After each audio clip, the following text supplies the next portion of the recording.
बिस्मिल्लाहिर्रहमानिर्रहीम। अस्सलाम वालेकुम नाज़रीन, हाज़िर हूँ आपकी खिदमत में अपनी नेक्स्ट वीडियो के साथ। तो बग़ैर किसी उम्मीद के चलते हैं अपनी वीडियो की तरफ। तो जैसा कि मैं हमेशा बताता होता हूँ, क्योंकि कई नए सुनने वाले होते हैं, नए देखने वाले होते हैं, उनको पता नहीं होता कि आज जो हम कानून डिस्कस कर रहे हैं ये क्यों हैं, ये किस लिए डिस्कस कर रहे हैं। तो थोड़ा सा उनको बैकग्राउंड देने के लिए हम आर्टिकल का पोस्टमार्टम कर रहे हैं, आर्टिकल का कह रहा हूँ, आइन का पोस्टमार्टम कर रहे हैं। और आर्टिकल 1 to 8 हमने उसको कर दिया हुआ है, मतलब चेक, और सारे आर्टिकल हमने देख लिए हैं। अब रह गया है, हम पहुंच गए आर्टिकल 8 पे। और आर्टिकल 8 को जब हमने पढ़ा तो उसने एक लंबी चौड़ी लिस्ट थी फर्स्ट शेड्यूल में दी हुई कि ये वो कवानीन हैं जो फंडामेंटल राइट्स के प्रोविजन से इनको इस्तिस्ना हासिल है। ये कानून कलअदम नहीं करार दिए जा सकते इस बेस पे कि वो फंडामेंटल राइट्स के अगेंस्ट हैं। तो हमने वो एक ही कानून को पढ़ा, उसका जायज़ा लिया। कुछ तो उसमें से रिपील्ड आ गए, कुछ जो थे वो ऑब्सलीट हो गए, और अभी वो लिस्ट काफ़ी बड़ी है। आज चलते हैं नेक्स्ट क्या है।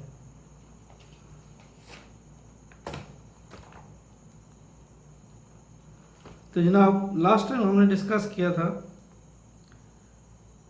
Security of claims evacuee property regulation 1961, और हमने डिस्कस किया था the income tax correction of returns and false declaration regulation 1969। पाँचवें इसके यानी शेड्यूल 1 के पार्ट 2 के सेक्शन 2 के सीरियल नंबर 5 पे है the improper acquisition of property regulation 1969।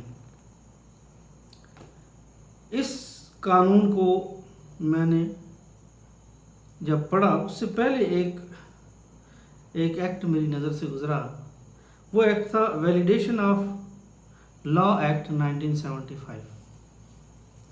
यानी 1975 में एक लॉ बनाया गया जिसने बहुत सारे मार्शल लॉ कवानीन को वैलिडेट किया।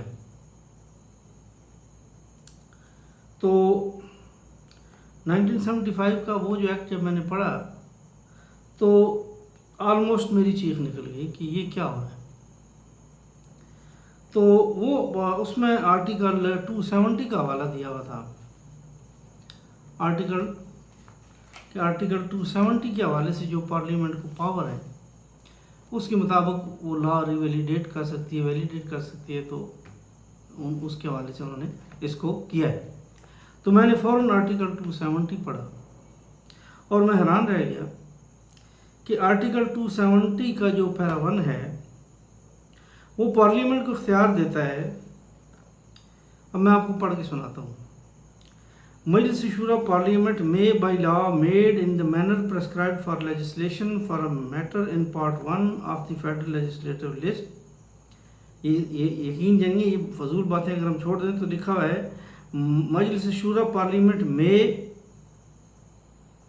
Validate all proclamations, president's order, martial law regulations, martial law orders and other laws made between the 25th day of March 1969 and the 19th day of December 1971, both days inclusive.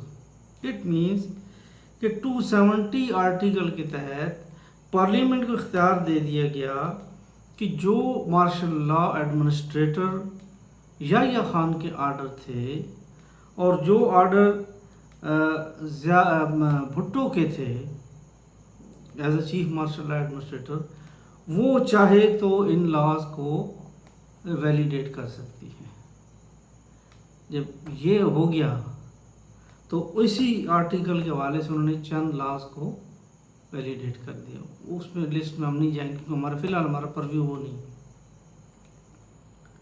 Interest पैदा हो गई 270 में। आगे क्या है तो पता ये चला कि अगले एक और पैरे में लिखा है all orders made, proceedings taken and acts done by the authority or any person which were made, taken or done, or purported to have been made, taken or done between the 25th day of March 1969 and 19th day of December 1971, both days inclusive, in exercise of powers derived from any president's order, martial law regulation, martial law orders, enactments, notification, rules, orders, or bylaws, or in execution of any order made or sentence passed by any authority in the exercise or purported exercise of power as aforesaid, shall, notwithstanding any judgment of any court, be deemed to be and always to have been validly made or proceeding taken or done so however that any such order, proceeding or act may be declared invalid by Parliament at any time within a period of 2 years from the commencing day of resolution of the both houses, or in case of disagreement between the two houses by such resolution passed at a joint sitting, and shall not be called in question before any court or any ground whatsoever. तो ये जनाब article 270 के तहत इख्तियार दिया गया parliament को कि वो चाहे तो मार्शल लॉ के प्रोसीडिंग्स, ऑर्डर्स, एक्ट डन को वैलिडेट कर दे। फिर जनाब 270A आ गया। 270A में अब क्या है, the proclamation of the 5th day of July 1977, all president order, ordinance, martial law regulations, martial law orders including the referendum order 1984, the revival of the constitution order 1985, the constitution second amendment order 1985, यानी उन साहब का हवाला दे के उन्होंने कहा कि these laws may be assumed to have validly been done, और ये पार्लियामेंट ने उनको मतलब ये तो इसको जो 85 ज़ियाउल हक साहब का मार्शल लॉ था उसमें तो उन्होंने अमेंडमेंट करके दे दी कि वो समझे जाए कि वो ठीक है, और ज़ाहिर है वो अमेंडमेंट पार्लियामेंट ने की। अब सवाल ये पैदा होता है कि मुशर्रफ साहब के मार्शल लॉ के साथ क्या हुआ। वो जनाब आर्टिकल 270AA डाला गया। आर्टिकल 270AA जो है ये बहुत ही इसकी जो कंटेंट है बड़े अजीब से। ये कहता है the proclamation of emergency of the 14th day of October 99, the provincial constitution order number 1 of 99, the oath of office judges order 1 of 2000, chief executive order 12 of 2002। अब आप देखें कि चीफ एग्जीक्यूटिव का जो ऑर्डर 1 है 1 से 11 तक उनका जिक्र नहीं है, सिर्फ 12 of 2002। Chief executive order 19 of 2002, यानी 12 के बाद 13, 14, 15, 16, 17 छोड़ के 18 छोड़ के 19 of 2002। The amendments made in the constitution through the legal framework order 2002। Chief executive order number 24 of 2002, यानी 19 उठा लिया गया, 20, 21, 22, 23 छोड़ के 24 फिर उठा लिया। LFO amendment order 2002, chief executive order 29 of 2002 and the legal framework order second amendment order 2002, जो कि chief executive order number 32 of 2002 है। यानी 24 के बाद 25, 26, 27, 28, 29, 30 और 31 ये 7 ऑर्डर छोड़ के 32वां उठा लिया। Notwithstanding any judgment of any court including the Supreme Court or a High Court are hereby declared as having been made without lawful authority and of no legal effect। तो ये देखें, आप बंदा इशू करने वाला वही है, वो सारा उसी प्रोक्लेमेशन का ले रहा है। कुछ ऑर्डर्स को आपने कहा जी ये तो लॉफुल अथॉरिटी के साथ नहीं थे, अलबत्ता इनके बीच में, इनसे पहले, इनके बाद वो जो हैं वो ठीक है। क्यों कि आगे जो पैरा नंबर इसी का 270AA का सब पैरा 3 है, सब पैरा 4 है, वो कहता है all orders made, proceeding taken, appointments made including secondments and deputation and acts done by any authority or any person which were made, taken or done or purported to have been done, made, taken between the 12th day of October 1999 and 31st day of December 2003. Both days inclusive in exercise of the power derived from any authority or law mentioned in clause 2 or in execution of or compliance with any order made or sentence passed by any authority in exercise of purported exercise of the power as aforesaid. अब इसमें सवाल ये कह ये रहे हैं कि वो ऑर्डर जो हमने चंद गिने चुने 270 के पैरा 1 में लिख दिए हैं वो तो अनलॉफुल थे, बाकी सारे जो ऑर्डर थे वो लॉफुल थे। अब हम चलते हैं जनाब उस आर्टिकल पे जो हाई ट्रियन वाला।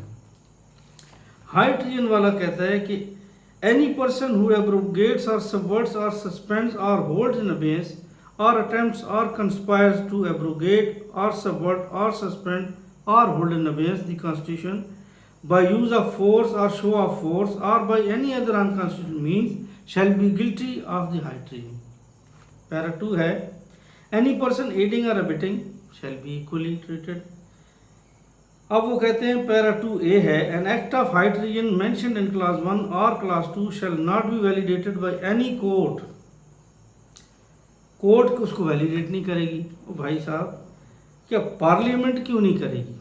जहाँ लिखो कि हाई ट्रियन के एक्ट किसी एक ऑर्डर को भी अगर पार्लियामेंट उसको अप्रूव करती है तो पार्लियामेंट भी हाई ट्रियन की गिल्टी बन जाती है।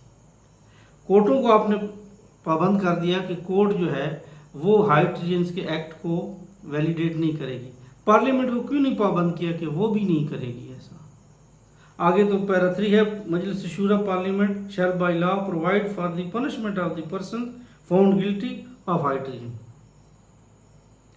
तो यहाँ ये सवाल पैदा होता है कि अगर पार्लियामेंट को भी यहाँ एक पैरा डाल दिया जाए जिसमें ये कह दिया जाए कि इवन आफ्टर क्या मतलब, ये अगर पार्लियामेंट किसी एक भी परवेज़ मुशर्रफ के एक एक्शन को भी अगर इस पार्लियामेंट ने लॉफुल करार दिया है जो कि दिया है, तो मेरे हिसाब से जो मुशर्रफ की सज़ा है वो तमाम पार्लियामेंट के मेंबर्स की सज़ा है। क्यों कि उन सब ने उसके एक्शन को उन्होंने वैलिडेट किया है। और वैलिडेट कहाँ किया है? 270A में 270A के अंदर उन्होंने 270A के पैरा 1 में गिने चुने आर्डर्स हैं जिनको उन्होंने अनलॉफुल कहा है, बाकी सबको उन्होंने लॉफुल कहा है। तो ऐसा तो नहीं हो सकता ना कि वो अपना सोर्स पावर ड्रा करने का भी एक ही बताया, बंदा भी एक ही हो और उसको कहा जाए कि तेरे भाई ये आर्डर तो अनलॉफुल है, ये आर्डर तेरे लॉफुल है, और उनको हम आगे पैरा 4 में क्लियर भी कर देंगे जी वो सारे ऑर्डर्स जो हैं वो they shall be deemed to have been validly made. तो सवाल ये पैदा होता है कि इस आर्टिकल की मौजूदगी में और हाई ट्रियंस की आर्टिकल की मौजूदगी में हम ये नहीं कह सकते कि सिर्फ परवेज़ मुशर्रफ जो था वो उसने मार्शल लॉ लगाया था वही इसके सज़ा का मुस्तवाजिब है। हर वो बंदा जिसने उसके मार्शल लॉ को वैलिडेट किया, चाहे उन दिनों में किया जब मार्शल लॉ नया नया लगा या मार्शल लॉ के बाद किया, वो भी मुजरिम है हाई ट्रियंस के। तो आज के इस डिस्कशन हमारी उस तरफ चलेगी क्योंकि आइन का ऑपरेशन है। हम आर्टिकल 8 पढ़ रहे हैं, आगे लॉ पढ़ते जा रहे हैं, जो चीज़ हमारे सामने आती जा रही हम उस पर सवाल उठाते जा रहे हैं। यही हमारे इस चैनल का मकसद है कि किस तरह आप कह सकते हो कि एक बंदे के 10 एक्ट उसने किए, कहते जी 4 तो उसके अनलॉफुल थे, 6 उसके लॉफुल थे। ऐसा कैसे हो सकते है? आपको बहुत बहुत शुक्रिया। अस्सलाम वालेकुम रहमतुल्लाहि व बरकातहू।